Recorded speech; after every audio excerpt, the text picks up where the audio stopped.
इस कोर्स के मॉड्यूल 3 में हम जानेंगे पंचकोश टाइपोलॉजी का स्व अवधारणा के लिए अनुप्रयोग। स्व अवधारणा को पंचकोश टाइपोलॉजी के संदर्भ में वर्णित किया जा सकता है। व्यक्तिगत लक्षणों का एक सेट जिसे आत्मनिरीक्षण या साक्षात्कार द्वारा पंचकोशों में से प्रत्येक कोश में पहचाना जाए। लक्षण यानी ट्रेट क्या है? किसी व्यक्ति की भीतरी संरचना या आदतें जो पर्यवेक्षकों द्वारा निर्मित नहीं की जाती है। आत्मावलोकन या करीब से अवलोकन द्वारा गुणात्मक रूप से ट्रेट्स यानी व्यक्तित्व लक्षणों का वर्णन करने की गुंजाइश मिलती है। अब हम क्रमशः प्रत्येक कोश पर जाएंगे। अन्नमय कोश यानी शारीरिक पहचान का आत्म अवलोकन, सीधी भाषा में कहें तो मैं एक व्यक्ति हूं। प्राणमय कोश में स्वास्थ्य और ऊर्जा पर आत्म अवलोकन किया जाता है। सरल भाषा में मैं एक जीवित व्यक्ति हूं। मनोमय कोश में मानसिक घटनाओं पर आत्म अवलोकन किया जाता है। सीधी भाषा में मैं सोचता हूं, महसूस करता हूं और इच्छा करता हूं। विज्ञानमय कोश में बौद्धिक क्षमताओं का आत्म अवलोकन किया जाता है। मैं बुद्धिमान हूं, मेरे पास दिमाग है। आनंदमय कोश में आध्यात्मिक अनुभूतियों पर आत्म अवलोकन किया जाता है। मैं आत्मा हूं।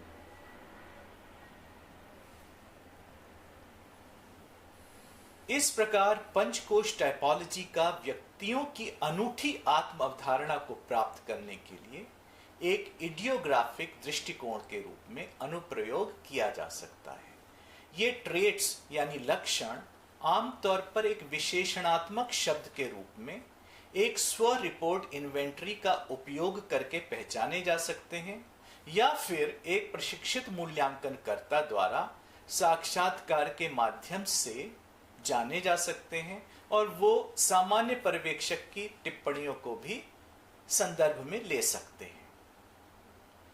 तो ये क्या क्या चीजें होंगी, इसे जाने। अन्नमय कोश में आत्म अवलोकन करने में स्व की रूपात्मक और भौतिक पहचान पर ध्यान देना होगा। अपने बारे में बताएं। मैं अपनी भौतिक पहचान के पहलुओं को प्रकट करते हुए ऐसा व्यक्ति हूं, आदि आदि। या मैं इस संदर्भ से इस प्रकार से संबंधित हूं, मैं अमुक लोगों से इस प्रकार से संबंधित हूं, आदि। जैसा कि पुरानी कहावत है, जब आप एक आदमी से मिलते हैं तो आप उसके कपड़ों से उसकी पहचान करते हैं और जब बिछड़ते हैं तो आप उस आदमी की दिल से पहचान करते हैं। एक आम पर्यवेक्षक बाहरी पहचान और सामाजिक स्थिति के आधार पर किसी दूसरे व्यक्ति का वर्णन कर सकता है। कोई आकर्षक है या अनाकर्षक, शक्तिशाली है या कमजोर, उच्च स्थिति का व्यक्ति है या साधारण मानव, ऐसे अनेक आकलन संभव है। एक प्रशिक्षित मूल्यांकनकर्ता व्यक्ति की पहचान स्थापित करने के लिए व्यक्तिगत जानकारी के विभिन्न स्रोतों का उल्लेख कर सकता है और अनेक स्रोतों से प्राप्त गति की धारणा 360 डिग्री अवलोकन कर सकता है। प्राणमय कोश में दैनिक दिनचर्या और ऊर्जा के स्तर पर ध्यान देते हुए आत्म अवधारणा की आवश्यकता है। मैं स्वस्थ हूं, फिट हूं, सक्रिय हूं, ऊर्जावान हूं, या मैं आलसी हूं, आउटडोर गतिविधियों से विमुख हूं। मैं स्वस्थ हूं या मुझे जल्दी जल्दी खांसी और ठंड की संभावना बनी रहती है। मैं किसी प्रकार का नशा नहीं करता हूं या फिर किसी मादक पदार्थ का सेवन करता हूं। बहुत संभावनाएं हैं। एक प्रशिक्षित मूल्यांकनकर्ता निष्पक्ष रूप से किसी व्यक्ति की जीवनी शक्ति का आकलन कर सकता है। उदाहरण के लिए एक चिकित्सा विशेषज्ञ स्वास्थ्य की स्थिति पर निर्णय ले सकता है। एक शारीरिक प्रशिक्षक शारीरिक फिटनेस के विभिन्न पहलुओं पर निर्णय ले सकता है। एक मैनेजर प्रबंधक प्रदर्शन के मापदंडों पर अधीनस्थों का आकलन कर सकता है, आदि आदि। मनोमय कोश पर प्रतिबिंबित आत्म अवधारणा में मन की स्थिति को परिभाषित किया जाता है। उस विशेष क्षण में विचार, भावना और उद्देश्य का वर्णन, मैं स्पष्ट हूं या मैं भ्रमित हूं, मैं खुश हूं या मैं उदास हूं, मुझे रुचि है या मुझे अरुचि है, आदि आदि। एक साधारण पर्यवेक्षक किसी के मन का अनुमान करता है और विशेषणों का उपयोग करके व्यक्तित्व का वर्णन करता है, जैसे फला फला अच्छे विचारों वाला है, केंद्रित है, ज्ञानी है, भावनात्मक है, अनुकूल है, सकारात्मक है, मजबूत है, हिम्मती है, आदि। या विपरीत शब्दों में विचलित प्रकृति का है, लापरवाह है, अज्ञानी है, भावना शून्य है, अलग थलग रहता है, नकारात्मक है, चंचल दिमाग वाला है, घबराने वाला है, आदि। मनोवैज्ञानिक और मनोचिकित्सक निष्पक्ष रूप से माइंड यानी मन का अध्ययन और वर्णन करते हैं। मन और मानसिक तनाव के प्रेरक पहलुओं पर बहुत शोध हुआ है। उदाहरण के लिए हमने देखा था 5 फैक्टर मॉडल में ओपननेस, कॉन्सेंशियसनेस, एक्स्ट्रावर्शन, अग्रीएबलनेस और न्यूरोटिसिज्म शब्दावली का उपयोग किया जाता है। व्यक्तित्व विकारों को परिभाषित करने के लिए चिकित्सा शब्दावली में परिभाषाएं उपलब्ध हैं। अब आते हैं विज्ञान में कोश पर। इसका आत्मावलोकन करने के लिए किसी व्यक्ति की उच्च बौद्धिक उपलब्धियों का संदर्भ देना होगा। उदाहरण के लिए कोई व्यक्ति मौखिक संचार में अपने कौशल के बारे में, भविष्य में सोचने की क्षमता के बारे में, जटिल जानकारी का विश्लेषण करने की क्षमता के बारे में या तार्किक होने और नैतिक निर्णय लेने, विभिन्न डोमेन्स में अपने विशेष ज्ञान और कौशल के विषय में स्वयं रिपोर्ट कर सकते हैं। बाहरी लोगों का सवाल है तो केवल वही लोग जिन्होंने उचित समय तक किसी व्यक्ति के साथ मिलकर काम किया हो उसके बौद्धिक गुणों के बारे में टिप्पणी कर सकेंगे। उदाहरण के लिए नियम का बुद्धिमत्ता के साथ उपयोग करता है, वाक्पटुता का कौशल है, निर्णयों में दूरदर्शिता है, आदि। उच्च संज्ञानात्मक कार्यों के परिणाम अक्सर बहुत दूर तक पहुंचते हैं।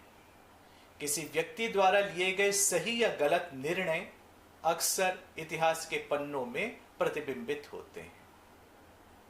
बिहेवियर साइंटिस्ट यानी व्यवहार वैज्ञानिक और मनोवैज्ञानिक निष्पक्ष रूप से कुछ टेस्ट्स का परीक्षणों का उपयोग करते हैं, जैसे सूचना और शब्दावली इंफॉर्मेशन एंड वोकैबुलरी, गणना, अमूर्त सोच एब्स्ट्रैक्ट थिंकिंग और निर्माण क्षमता कंस्ट्रक्शनल एबिलिटी के परीक्षण। इनसे उच्च संज्ञानात्मक कार्यों की श्रेणी के तहत शामिल विभिन्न कार्यों का आकलन किया जाता है।